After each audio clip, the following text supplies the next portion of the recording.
Alright, so today we are cooking baked haddock.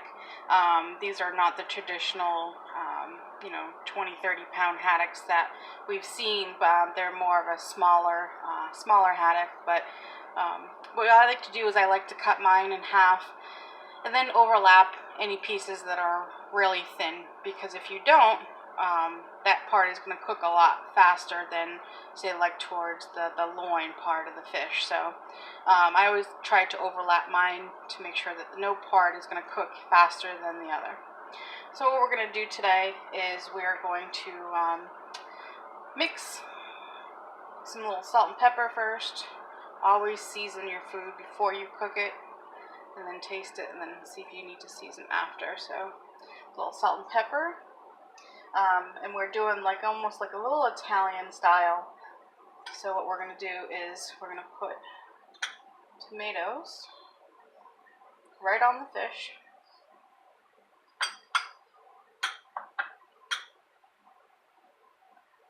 And then we're going to take a couple of pieces of zucchini that we stripped down real thin.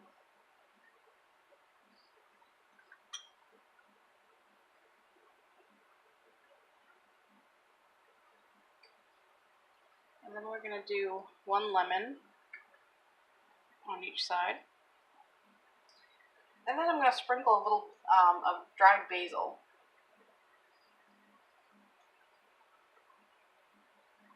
Okay.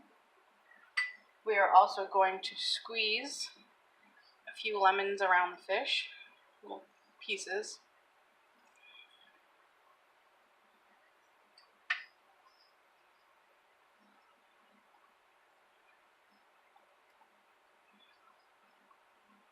And then lastly, we are going to add 2 cups of water.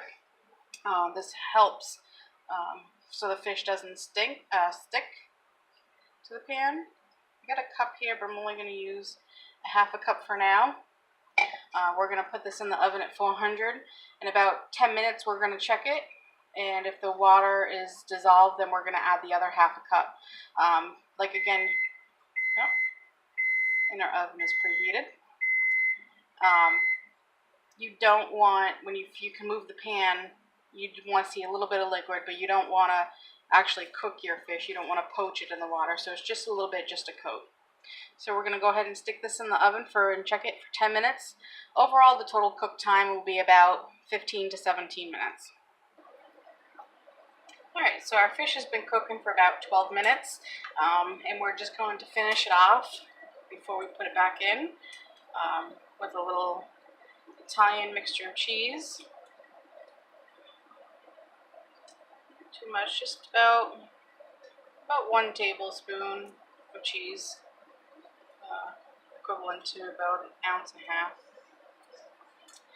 Alright, so we are going to stick this in for the last probably 3 or 4 minutes, and then we're going to serve with some fresh broccoli.